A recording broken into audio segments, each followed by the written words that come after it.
Hermano, ¿por qué abre su Biblia en Éxodo capítulo 12? Capítulo 12 de Éxodo. ¿Estamos ahí? No es difícil de encontrar, ¿verdad? Un libro fácil. Pero vamos ahora hoy a lo que es la Pascua. Hemos escuchado siempre nosotros lo que es la Pascua y vamos a aprender un poquito acerca de eso. Y en el capítulo 12 nos va a describir cómo Dios instituye la Pascua. Y ese es el título de este capítulo 12. Ahora, este capítulo consta de muchísimos versículos, como ustedes se dan cuenta, pero vamos a observar solamente 28 versículos de este capítulo 12. Y es acerca de lo que es la Pascua. Dios instituye la Pascua. Y vamos a comenzar con la parte número 1 y vamos a arrancar con el versículo 1 al versículo 20. Y como todo vamos a ver primero las instrucciones de la Pascua. Pero antes que eso, solamente quiero darles una pequeña definición de lo que significa la palabra Pascua. ¿Te has preguntado quizás qué es Pascua? ¿Verdad? Es una pregunta un poquito como que no muy conocida, pero el término Pascua proviene del latín Pascae, que a su vez proviene del griego Pascua, y una adaptación del hebreo Pesaj, que significa paso o salto. Es un paso o un salto.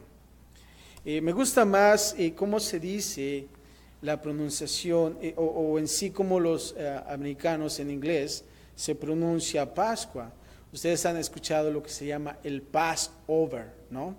El paso, o sea que pasa sobre, es como un salto, ¿no? Un paso.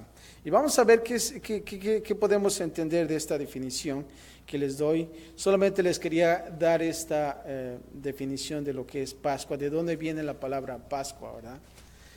Pero bueno, eso es lo que es un paso o salto. Pero vamos a comenzar con los versículos del 1 al 6.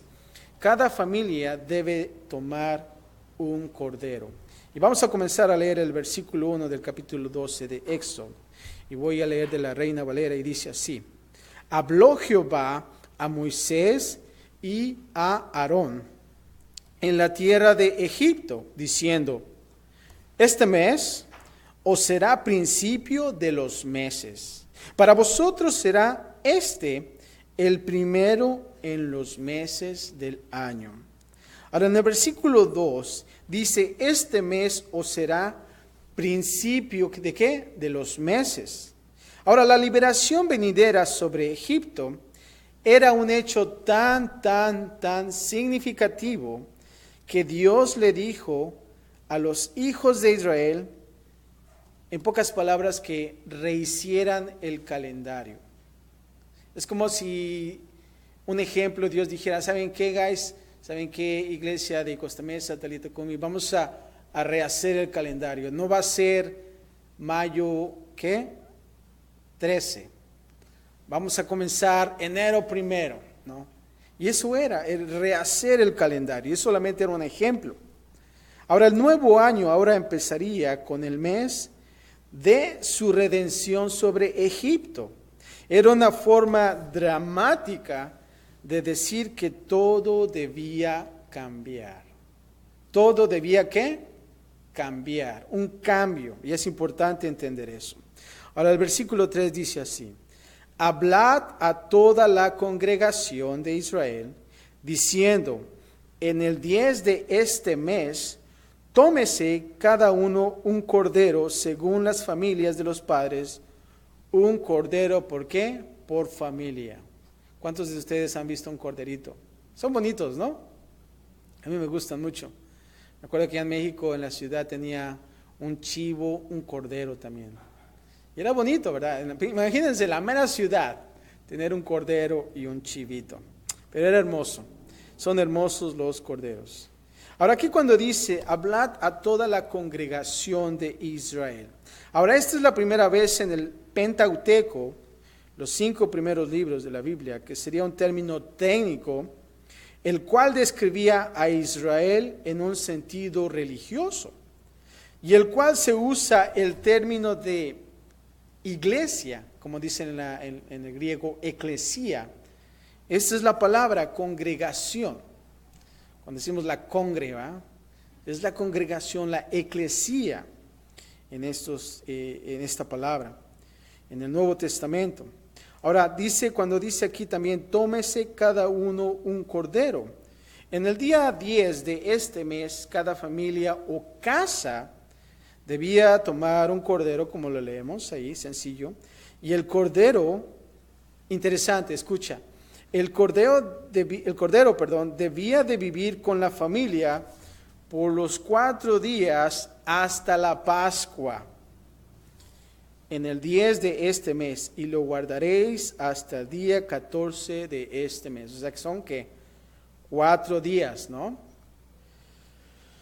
De esta manera, ¿saben qué? El cordero se volvía parte de la familia. Qué bonito es. Para el tiempo en que era sacrificado en el día 14, ¿saben lo que pasaba? El cordero sería querido y lamentado. Dios requería el sacrificio de algo precioso. Y sí es cierto. Yo me acuerdo que siempre mi padre me llevaba a la ciudad o al pueblo de Puebla. Y a mí me gustó mucho un corderito. Y yo le dije a mi mamá cuando regresé a la ciudad, ¿sabes qué, mamá? A mí me gustaría tener un corderito aquí en la casa. Y digo, oh sí, wow, interesante, ¿verdad? Después de un mes quizás, me acuerdo que mi papá vino en una camioneta. ¿Y qué creen que traía atrás de la camioneta? Un corderito. Y saben que mi boca se llenó así de sonrisas, así como diciendo, wow, no lo creo, sí lo trajo, ¿no? Y el corderito estuvo ahí en la casa. ¿Y qué creen que pasó? Llegó el tiempo que tenía que ser sacrificado. Y eso sí me dolió con todo el corazón. No es cierto, hasta la fecha no, pero ya se me olvidó porque ya cuando me comí los tacos, pues ya se me pasó ese lamento, ¿verdad? Pero es cierto, realmente te encariñas mucho con ese corderito. Pero se volvía parte de la familia y realmente era un sacrificio precioso. Versículo 4 dice, mas si la familia fuere tan pequeña que no baste para comer al cordero, entonces él y su vecino inmediato a su casa tomarán uno según el número de las personas, conforme al comer de cada hombre. Haréis la cuenta sobre el cordero. Imagínense, si el corderito estaba grandecito, bueno, teníamos que llamar a otras gentes y los vecinos estaban ahí. Quizás se decía como entre los 10 a 20 personas más o menos era el grupo que podían comerse todo ese corderito. Yo me comería todo el cordero, solo, ¿verdad? Hacía una barbacoa, un consomé y todas las cosas. Bueno, ya tengo hambre a lo mejor. Pero bueno, de eso se trataba. La Pascua era un festival doméstico y familiar. Y así se muestra su origen. Aquí no se tiene ningún templo, no hay tienda de reunión si tú estás observando esto. No hay altar ni sacerdote, pero una representación, sino una ¿qué? Sustitución. Se implica claramente aquí. Ahora el versículo 5, dice, el animal será ¿qué? Sin defecto. Macho de 1 año lo tomaréis de las ovejas o de las cabras. Aquí cuando dice el animal sin defecto, este sacrificio hacia Jehová debía ser tan perfecto como lo podía ser el cordero. O sea que lo examinaban, que ese corderito no tuviera las 4 patitas, las 2 orejitas y todo perfecto. Creo que dolía más eso, ¿no? Imagínate. Pero bueno, tenía que ser ahí, tenía que ser inspeccionado. Y dice, cuando dice aquí, lo tomaréis de las ovejas o de las cabras. Aquí la palabra, la raíz hebrea, para cordero puede referirse ya sea a una oveja joven o una cabra joven. Tenía que ser jovencita. Versículo 6 dice, y lo guardaréis hasta el día 14 de este mes, y lo inmolará toda la congregación del pueblo de Israel entre las 2 tardes. Aquí cuando dice inmolará, Israel entre las 2 tardes, Cristo vino, y esto es una observación, en la tarde del mundo. En la última hora, cuando todo estaba inmerso en tinieblas, en el atardecer de nuestro pecado y muerte. Fíjate lo que dice 1 de Juan 2:11. Pero el que aborrece a su hermano está en tinieblas y anda en tinieblas y no sabe a dónde va, porque las tinieblas le han cegado ¿qué? Los ojos. El mundo estaba en tinieblas, andaba en tinieblas y no sabía a dónde iba. ¿Por qué? Porque estaban cegados los ojos. Ahora, del versículo 7 al 11, vamos a ver ahora las instrucciones para comer la Pascua. Y aquí viene lo bueno, ¿verdad? Y dice así el versículo 7. Y tomarán de la sangre y la pondrán en los 2 postes y en el dintel de las casas en que lo han de comer. Versículo 7 aquí dice que tomarán de la sangre y lo pondrán ¿dónde? En los 2 postes y en el dintel de las casas. Antes de que el cordero de la Pascua se pudiera comer, su sangre debería ser aplicada en la entrada de la casa. Por encima y a cada lado la sangre era aplicada. Imagínense, aplicando la sangre en el dintel de las puertas y a los 2 postes. La sangre en los 2 postes de la puerta mostraba que el sacrificio del cordero de la Pascua debía de ser recordado durante la vida cotidiana. Lo podrías ver cada vez que entraras o salieras de la casa. Imagínate.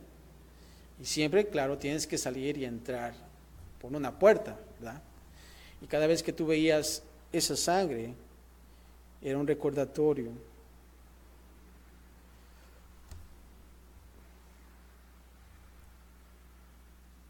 Ahora, la sangre en los 2 postes de la puerta mostraba que el sacrificio del Cordero de la Pascua debía ser recordado siempre. Ahora, la única parte de este sacrificio que se le daba a Dios, ¿qué era? La sangre. Ese era lo único, la pura sangre. Y el resto observamos en los siguientes versículos, que es del 8 al 10, y fíjate lo que dice. Y aquella noche comerán la carne asada al fuego, y panes sin levadura, con hierbas amargas lo comerán. Ninguna cosa comeréis de él cruda. No tenía que estar, ¿qué? Crudo. ¿A ustedes les gusta la comida cruda? No, ¿verdad? La carne tampoco. Bueno, aquí dice que ninguna cosa comeréis de él cruda. Y dice, ni cocida en agua, sino asada al fuego. Eso está suave, ¿no? Una asadita. Su cabeza con sus pies y sus entrañas. Versículo 10 dice, ninguna cosa dejaréis de él hasta la mañana. Y lo que quedare hasta la mañana lo quemaréis, ¿dónde? En el fuego. Ahora, aquí en el versículo 10 dice que ninguna cosa dejaréis de él hasta la mañana. El cordero de la Pascua debía ser comido completamente. Yo sí me comería todo, ¿verdad? Aunque me empachara, pero a mí me gusta mucho el corderito. Cada vez que estaba leyendo esto, se me antojaba mucho. Pero bueno, pero no tenía que quedar nada. Bueno, lo que sobraba dice que quemarías en el fuego. Ahora, una familia debía de consumir totalmente el sacrificio. Ahora, la idea de comerlo todo implica que uno debe ¿qué? Tomar todo. Y no debe guardar algo del rescate para después, si lo podemos decir así.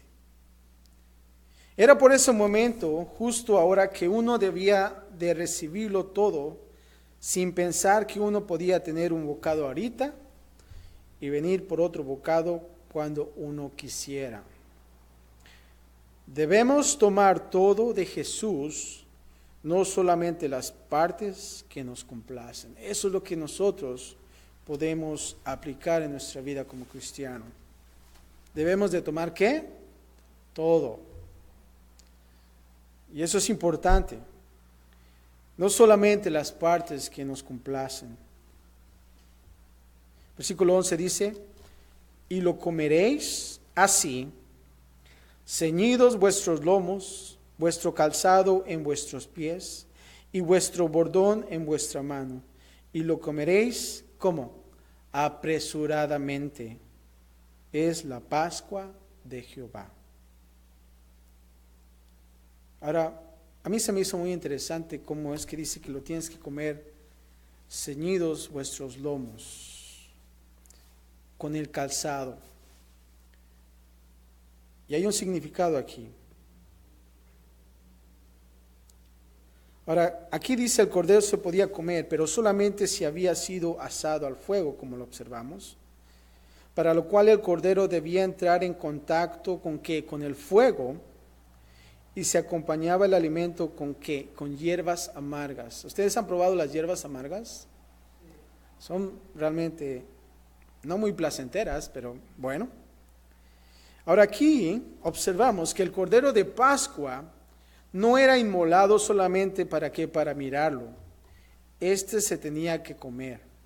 Y nuestro Señor Jesucristo no fue inmolado solamente para escuchar, hablar y pensar en Él, sino para qué, para que nosotros nos podamos alimentar de Él.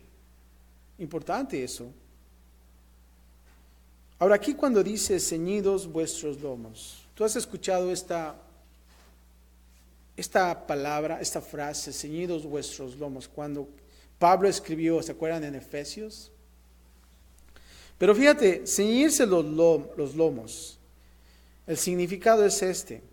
Significa recoger los extremos de las vestiduras en una faja para caminar libremente y rápido. Ceñir los lomos en la Biblia representa la actitud de estar listos, preparados para salir o actuar. En aquellos entonces, los hombres no usaban pantalones como ahora, hoy en día, ¿verdad? Ellos usaban como unas faldas quizás. Y cuando ellos se ceñían esa prenda de vestir, era para que quizás tenían que estar en acción, trabajando en el campo, haciendo una labor. Pero aquí cuando dice que ceñirse los lomos, se tenían que subir esa faldita y hacerse como un chorcito, ¿verdad? Y tenían que fajársela. Ahora, es importante, si te das cuenta, que ellos tenían que hacer esto cuando ellos estuvieran comiendo el cordero. Y esto representa, como lo he dicho, una actitud de que de estar listos. Debemos nosotros de estar listos, y más adelante vamos a entender más esto, preparados para salir o actuar. Es como si cuando en las mañanas vas a trabajar, sales ya rápido, ¿verdad? Ni te puedes ya sentar, porque ya se te hizo tarde. Pero se te antoja un huevito y, hijo, te lo haces en menos de 5 minutos, ¿verdad? Y estás haciendo un taco y estás ahí parado en la cocina, quizás. A lo mejor solamente yo, ¿verdad? Pero eso era, ya estabas listo para salir. Ya tenías toda tu ropa y ya estabas listo para salir de tu casa. Bueno, es como un ejemplo aquí. Ellos tenían que estar listos, ceñidos los lomos, calzado en vuestros pies, vuestro bordón en vuestra mano. Y aquí implica que debemos tener nuestra mente lista para actuar como hijos de Dios. Eso es, nosotros debemos estar listos en nuestra mente. Mas si todavía estamos en esclavitud, si todavía estamos viviendo como vive el mundo, ¿saben qué? Es hora de que nosotros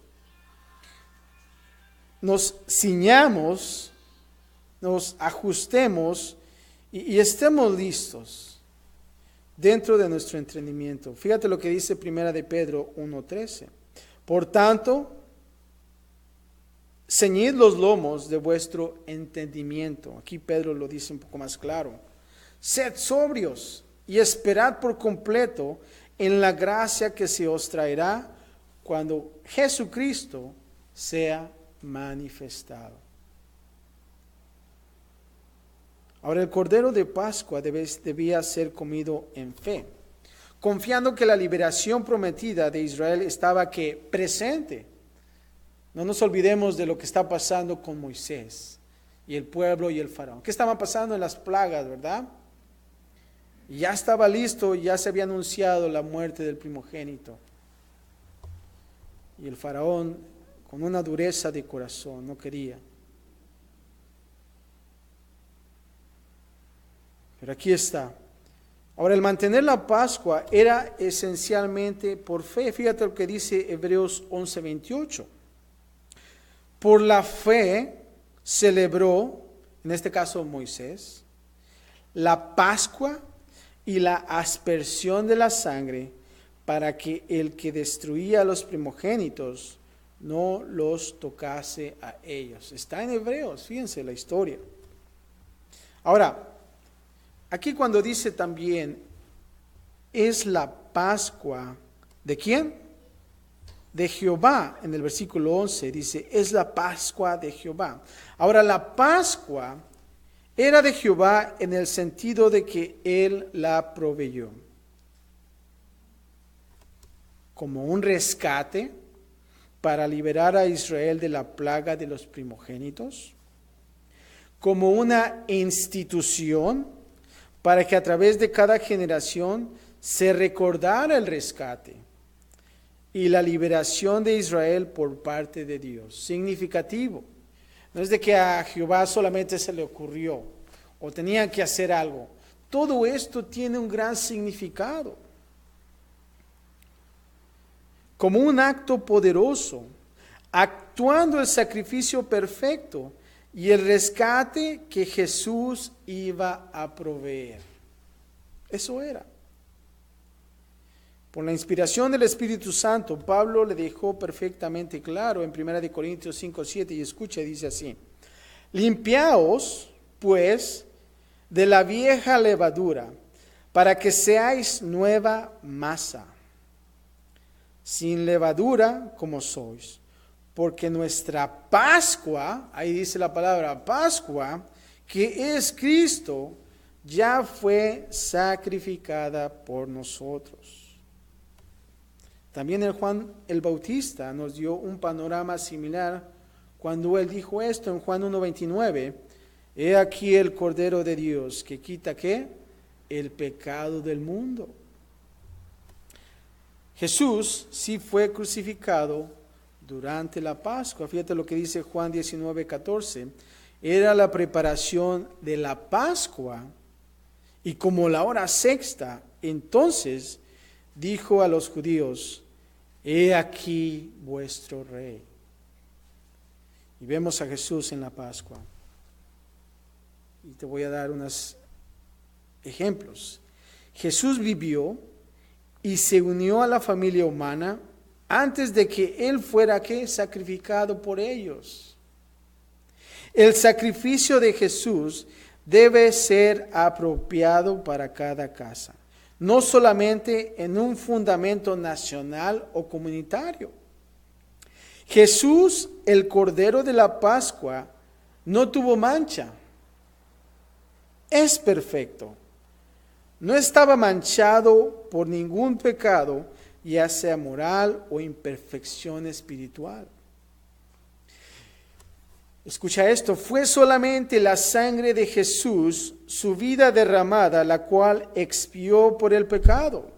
En su muerte, Jesús fue tocado con fuego, el fuego del juicio e ira de Dios. En su muerte, Jesús recibió la copa amarga del juicio de Dios. La obra de Jesús debe ser recibida en su totalidad, con nada para dejar de reserva. La obra de la Pascua de Jesús por su pueblo, ¿saben qué es? Es el amanecer y el preludio de su libertad. Versículos 12 y 13, ahora vamos a ver la protección de la sangre. Versículo 12 dice así: pues yo pasaré aquella noche por la tierra de Egipto y heriré a todo ¿qué? Primogénito en la tierra de Egipto, así de los hombres como de las bestias, y ejecutaré mis juicios en todos los dioses de Egipto. ¿Quién dice esto? Yo Jehová. Aquí dice en la palabra de Dios, dice yo Jehová. Aquí en el versículo dice, y heriré a todo primogénito en la tierra de Egipto. Aquí Dios tuvo a Israel como su primogénito, su pueblo escogido. Si Egipto se rehusaba a liberar al primogénito de Dios, entonces Dios requeriría al primogénito de Egipto como que, como una pena de juicio.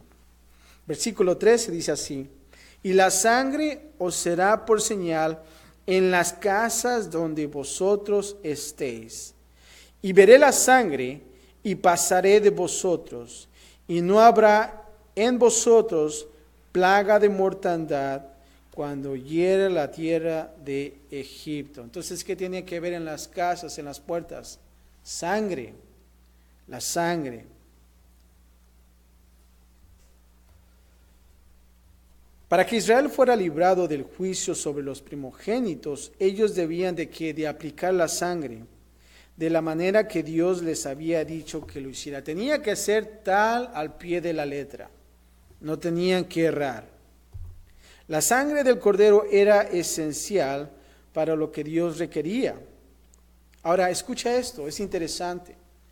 Si la casa de un israelita no creería en el poder de la sangre del cordero, ellos podían sacrificar al cordero y comerlo, pero ellos aún serían visitados. ¿Por qué? Por el juicio. O sea que si realmente se comieran ese corderito, pero no pusieran la sangre en la puerta de la casa, ¿qué hubiera pasado? Hubieran fallado también, y hubiera la mortandad de estar ahí también.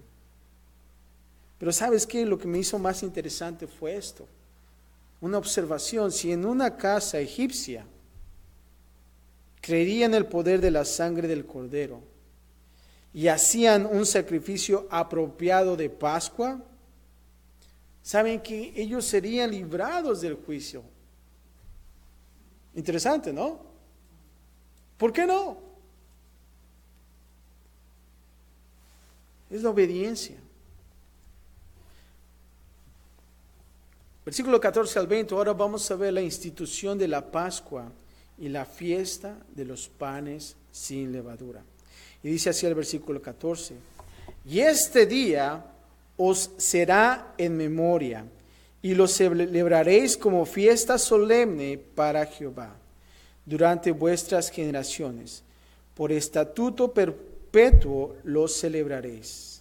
Ahora, versículo 15 dice así: 7 días comeréis panes sin levadura, y así el primer día haréis que no haya levadura en vuestras casas, porque cualquiera que comiere leudado desde el primer día hasta el séptimo, ¿será qué? Cortado de Israel. 7 días comeréis pan sin levadura, aquí dice el versículo 15. Ahora la Pascua iniciaba en el día ¿qué? 10. En el día 14 ellos comían la Pascua, y este era el primer día de los panes sin levadura. Luego por los siguientes 7 días ellos comerían solo panes sin levadura. Versículo 16 dice así: el primer día habrá santa convocación, y asimismo en el séptimo día tendréis una santa convocación. Ninguna obra se hará en ellos, excepto solamente para que preparéis lo que cada cual haya de comer. Y guardaréis la fiesta de los panes sin levadura, porque en este mismo día saqué vuestras huestes de la tierra de Egipto. Por tanto, Guardaréis este mandamiento en vuestras generaciones por costumbre perpetua. Aquí en el versículo 17 que dice, y guardaréis la fiesta de los panes sin levadura. Para la primera Pascua, los panes sin levadura era una práctica necesaria. Ellos dejaron a Egipto con tal prisa que no había tiempo de que la masa se leudara. Después de la primera Pascua, la fiesta de los panes sin levadura fue un testimonio a través de ¿qué? De las generaciones. Eso fue. Versículo 18 dice así, en el mes primero comeréis los panes sin levadura, desde el día 14 del mes por la tarde hasta el 21 del mes por la tarde. Para 7 días no se hallará levadura en vuestras casas, porque cualquiera que comiere leudado, así extranjero, como natural del país, será que cortado de la congregación de Israel. Aquí en el versículo 19 dice, por 7 días no se hallará levadura. Ahora, la levadura es también una ilustración ¿de qué? De lo que es el pecado y la corrupción. Debido a la manera que la levadura influye en todo bulto de masa y también porque la levadura infla la masa, porque eso es lo que hace, ¿verdad? Nos esponja. Aún el orgullo y el pecado hace que nos esponje, ¿verdad? Y a veces te dicen, no te esponjes, ¿verdad? Nos hace que crezcamos en nuestro ser. Significativamente, Dios lo llamó a que caminaran sin levadura. Eso es lo que quiere decir.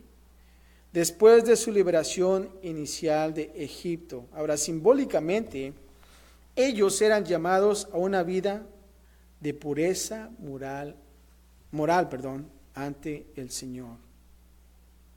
Versículo 20 dice que ninguna cosa leudada comeréis. En todas vuestras habitaciones comeréis pan sin levadura. Eso es lo que significa.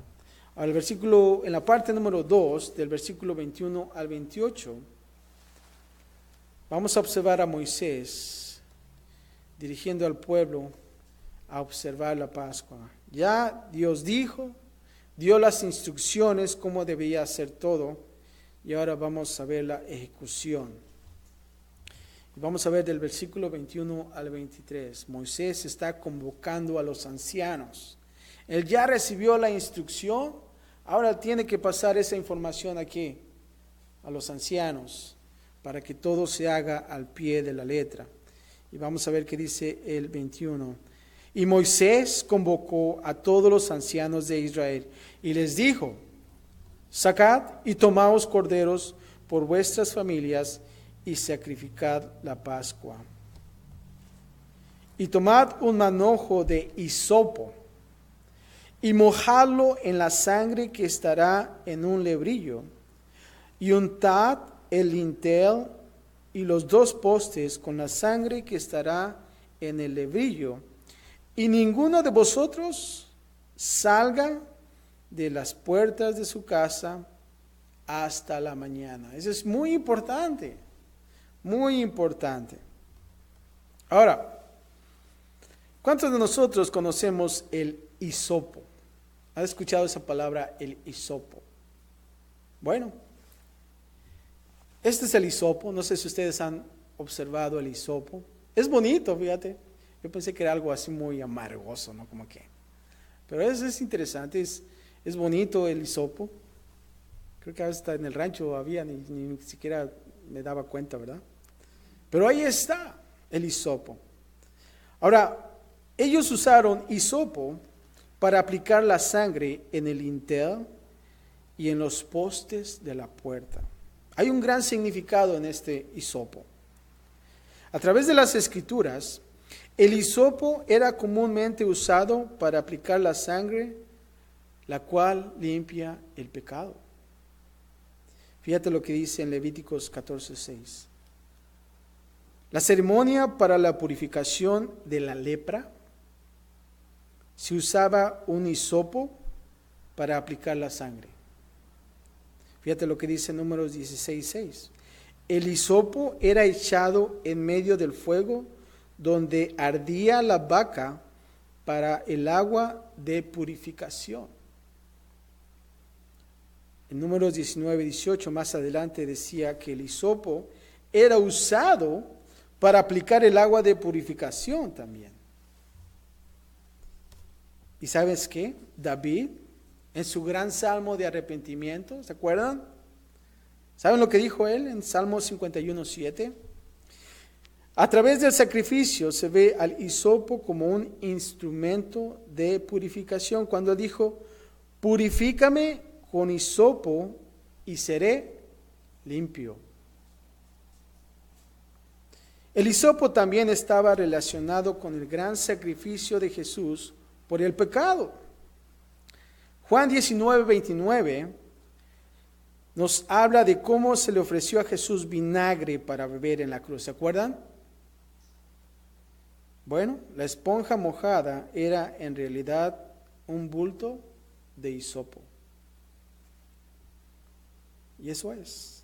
Versículo 23 dice, porque Jehová pasará hiriendo a los egipcios, y cuando vea la sangre en el dintel y en los dos postes, pasará Jehová aquella puerta y no dejará entrar al heridor en vuestras casas para herir.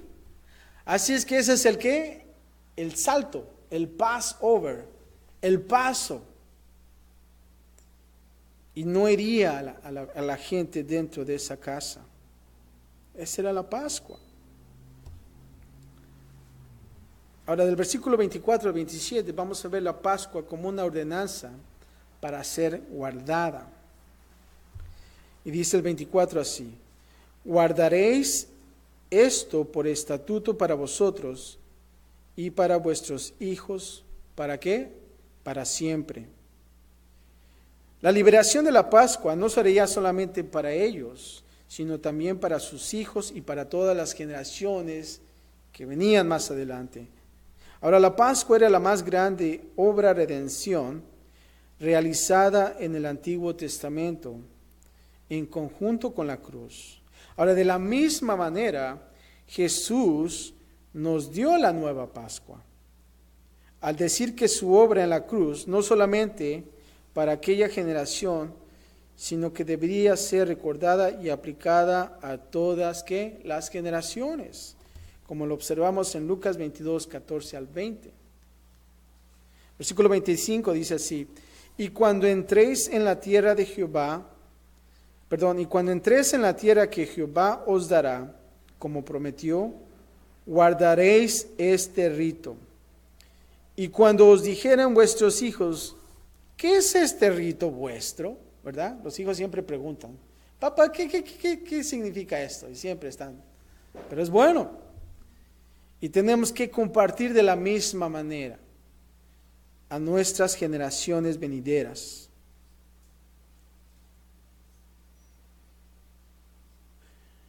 En el versículo 27 dice, vosotros responderéis, es la víctima de la Pascua de Jehová. Ahí está la respuesta.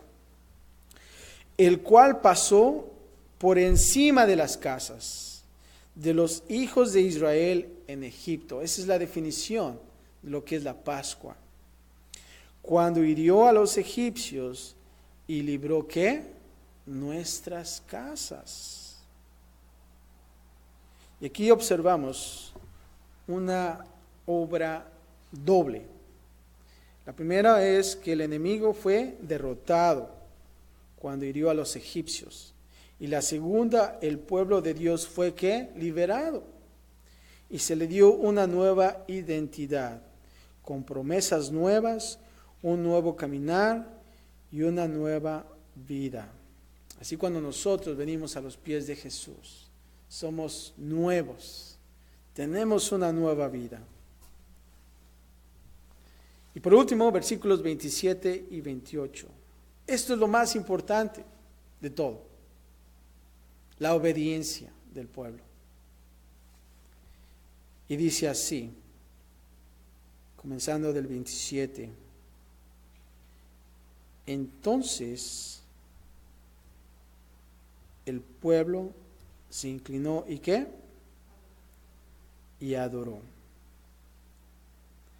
Ahora, aquí vemos una reacción inmediata de Israel a este anuncio antes que ocurriera. Fue que el de adorar. Si tú te das cuenta, ellos honraron a Dios, quien Él dijo que haría todas estas cosas por ellos. Versículo 28 dice, y los hijos de Israel fueron e hicieron puntualmente así, como Jehová había mandado a Moisés y a Aarón. Y estas eran las palabras más importantes de todo el pasaje. ¿Cuáles fueron? Subraya esto. Y los hijos de Israel fueron e hicieron puntualmente así. Puntualmente así. Vemos aquí cómo Dios en su maravilla hace todo esto, esta instrucción de la Pascua. El pueblo de Dios hubiera fallado si realmente ellos no hubieran obedecido, ¿no lo crees?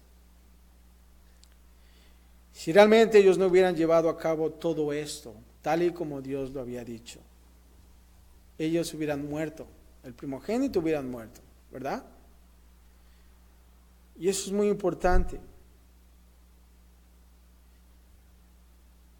Y nosotros nos podemos preguntar, si algún israelita sufrió bajo el juicio de los primogénitos debido a que no creyeron ni obedecieron, ¿qué piensas? Imagínate. Puede que sí. O también nos podemos preguntar si algún egipcio fue librado del juicio debido a que creyeron y obedecieron. ¿Tú qué piensas? Quizás. Y esto es lo más importante de la Pascua, que nosotros podamos ser, ¿qué? Obedientes, hacerlo de acuerdo a lo que dice la palabra de Dios.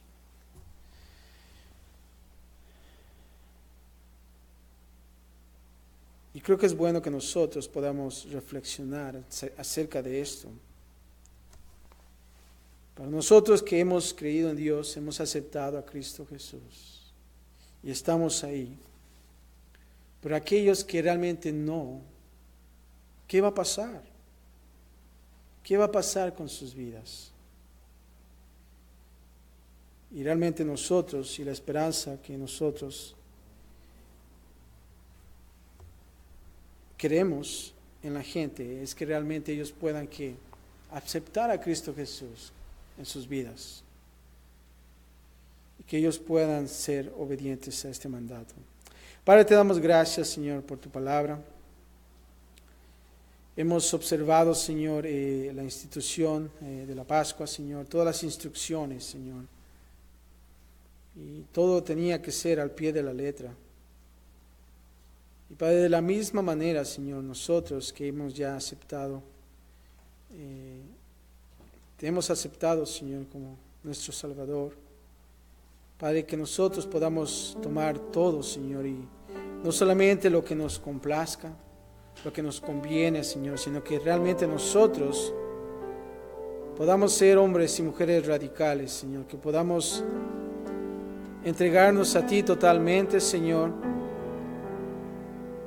y no olvidar, Señor, esta fiesta, este rito, Señor, y aún así que nosotros podamos pasarlo a nuestras siguientes generaciones, Señor. No callarlo, Padre. No dejarlo en nuestro corazón abandonado, Señor, sino, Padre, que podamos nosotros estar al tanto.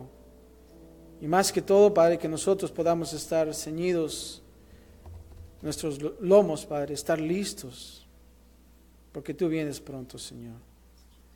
Guíanos ante todo, Señor, y te pedimos que tú nos ayudes y que estemos nosotros preparados, Padre. Gracias, Padre, por todo lo que tú nos das y gracias también por esta porción del día, Señor. En Cristo Jesús. Y todos decimos amén.